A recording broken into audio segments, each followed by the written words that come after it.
While renovating their home, a couple uncovered a hidden safe buried beneath their floorboards. Curious and excited, they worked to open it, only to be interrupted by their neighbor with a cryptic warning. What he told them changed everything and revealed a long-forgotten secret that would alter their lives forever. But before we start, smash the like button and make sure to subscribe if you haven't, and hit that notification bell so that you won't miss any new stories. Amber and Steven had lived in their house for a few years now. It wasn't perfect, but it was theirs. The best part? They got it for a steal. The previous owner, an old man who barely maintained the place, sold it cheap, way too cheap. The downside? The house felt cold, plain, and outdated. The walls were bare, the floors creaked with every step, and everything had a worn-down feel, but the bones of the house were solid. Amber always said it had potential. They just needed to breathe life into it. And after years of saving, they finally had enough to start their dream renovation. The plan was simple. Open up the space, knock down some walls, and install hardwood floors throughout. They hired a contractor for the tricky stuff, but decided to tackle some demolition themselves. Every dollar saved would help them stretch their budget. As the drywall crumbled and dust filled the air, Amber and Steven shared a look of satisfaction, progress. It finally felt like their home was evolving. They tossed the broken pieces into a dumpster outside and admired the new openness. Next up, the floors. Amber had a personal grudge against them, especially in the dining area. That section was a nightmare. The boards squeaked loudly, and worse, they shifted underfoot. "I swear there's a void under here," Amber had once said, stomping the creaky spot for emphasis. Big enough to bury something, but now, standing over that same spot with a crowbar in hand, Amber felt something different. She wedged the crowbar under the first board and pried it loose. It came up with a loud crack, splinters flying. A deep, gaping black hole stretched below the floor. Her breath caught in her throat. Amber crouched back down, peering into the space below. It wasn't just a small gap. It looked big, like a whole empty chamber. Steven came over, wiping his hands on his jeans. "What's up?" he asked casually, but froze when he saw her pale face. Steven stepped closer and looked inside. "What the hell?"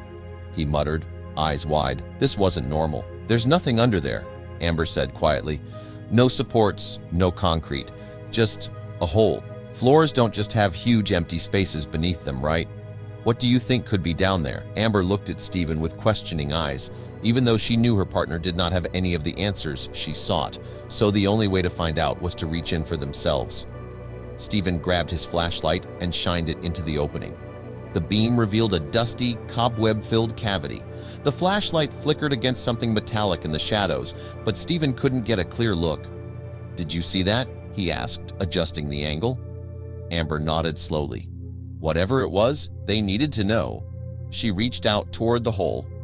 Amber slowly pushed her arm into the space beneath the floorboard. Amber's hand brushed against something cold and smooth.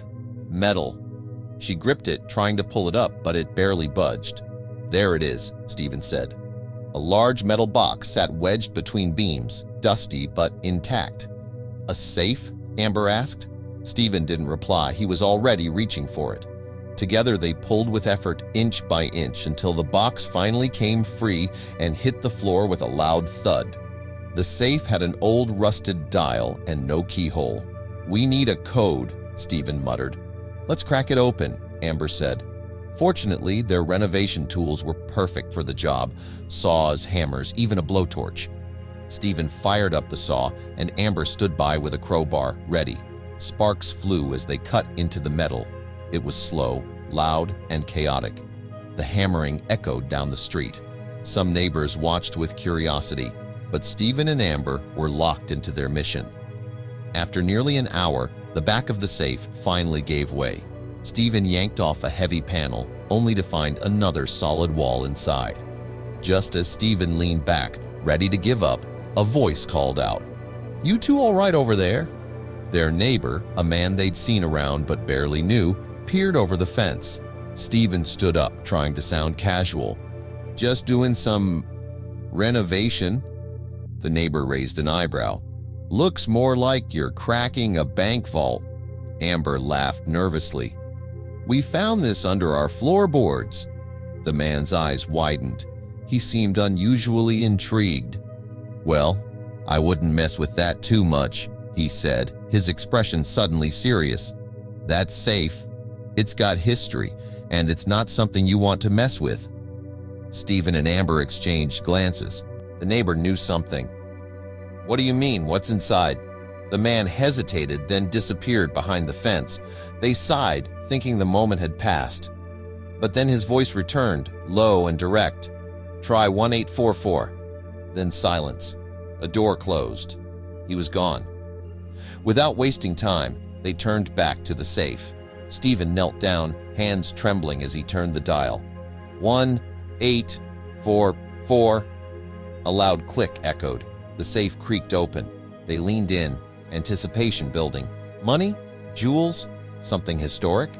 Instead, inside was just one item, a small wooden box. Dust coated it, but a strange stamp was still visible, triangles like teepees and a snake above. Below that, burned into the wood, were 5 characters, TBYD7. Inside the kitchen, they gently pried the box open. Inside was an old black and white photograph of a woman standing by a large oak tree, their oak tree. Amber gasped. "That's our backyard!" 4 stern-faced men in suits stood beside her. No one smiled. The house behind them looked familiar, though aged. "This was taken here," Amber whispered. Beside the photo sat a rusty key with a twisted handle. Amber lifted it, puzzled. "What do you think it opens?" "No clue," Stephen said, "but we're going to find out." They crossed the lawn and rang the neighbor's bell. No answer, more knocking. Finally, the door opened. "What now?" the man muttered. "We opened it," Amber said, showing the box. He stared at it for a moment. "I told you to leave it, but I guess it's done." Stephen asked about the code, the key, the photo. The neighbor sighed. "You people never let things be. Always digging." "Please, just tell us," Amber said quietly. The man hesitated, then stepped aside. "Come in, but don't say I didn't warn you." The neighbor led them to a back room filled with dusty books and strange objects. He motioned to 2 chairs and sat down. "I didn't think anyone would find that safe," he said, voice soft. "Not after all these years." Amber placed the box on the table. "Who's in the photo?" He tapped the image. "The woman, that's my aunt, Lillian. She lived in your house during the war." Amber's eyes widened. "So this is your family?" He nodded. "Yeah, but the men, they weren't. They came later." Stephen asked about the code. The neighbor shook his head. "It was her code, TBYD7. She wrote it on everything, even the basement walls." Amber and Stephen exchanged a look. "Wait, basement?" The neighbor paused, then gave a tired nod. Amber and Stephen never knew of any basement. The blueprints showed nothing beneath the main floor. But they also hadn't expected to find a crawl space with a hidden safe. So what else had been overlooked? "So there's not just a crawl space, but an entire hidden basement?" Amber asked. The neighbor nodded. It was a strange revelation. Did the previous owner know? "My aunt said something was hidden down there," the neighbor muttered. "Said people were watching her. We thought she was crazy. Maybe she was." Amber held up the rusty key. "Does this open something down there?" The man's eyes narrowed. "Maybe. Never seen it before." Stephen pressed for answers. What the box meant, who the men in the photo were, and whether a basement door truly existed. The neighbor didn't respond. Instead, he crossed the room and returned with a crumpled blueprint. It showed their house, but this one included something their version didn't. A basement level marked in red, with stairs leading down from beneath the pantry floor. "My aunt sealed it," he said, pointing to a small X. "Said only she could open it. Whatever's there, she claimed it had to stay hidden, for safety." "We have to check it out," Amber said. Stephen agreed, curious to test the key. The old man sighed. "You're going to do it anyway, aren't you?" They nodded. The pantry floor looked solid, but Stephen grabbed a crowbar and hammer. "Let's see what's hiding under here." A deep crack split the wood. "A hatch," he whispered. Amber crouched, flashlight in hand. A rusted metal hatch with a keyhole lay before them. She pulled the key from her pocket, slid it in, and turned. With a loud click, the hatch opened to reveal a narrow stairwell. Stephen took her hand. "We've come this far." They descended. At the bottom, they found stone walls and a dirt floor. Stephen flicked on his flashlight.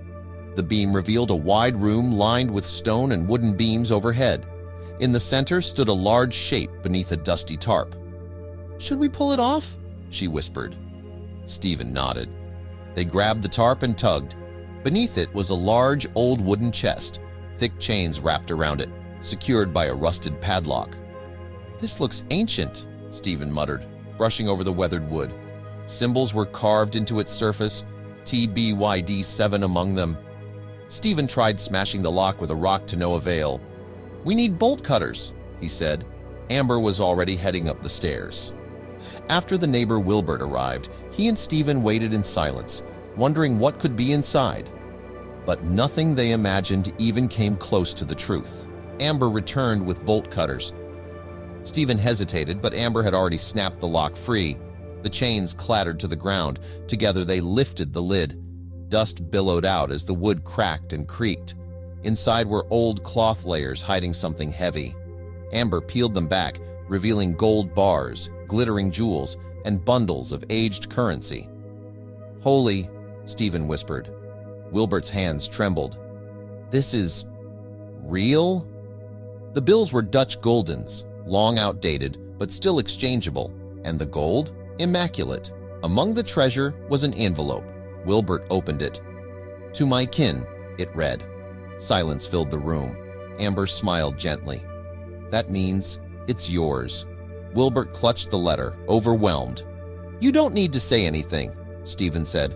"Let's get this upstairs." They hauled the chest into the light, the gold gleaming like something out of a dream. They counted everything: jewels, gold bars, aged notes. Amber located a bank to handle the currency. Stephen filed the necessary paperwork. The total value approached €500,000. Wilbert sat stunned. "I never imagined." Amber laughed. "Looks like your aunt gave you quite the inheritance."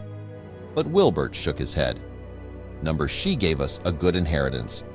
Despite their protests, he insisted on splitting it. "You found it. You opened it. Without you, it'd still be buried. We end this together."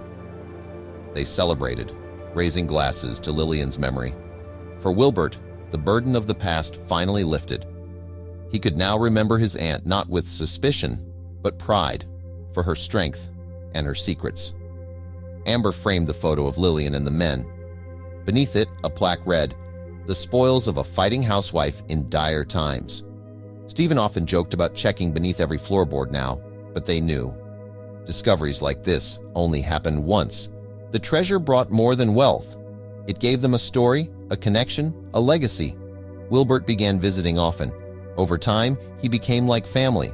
The weight of history no longer pressed down on him. And for Amber and Stephen, the house finally felt whole. From creaky floorboards to hidden safes, from dust to gold, their lives had transformed in a way no renovation ever could.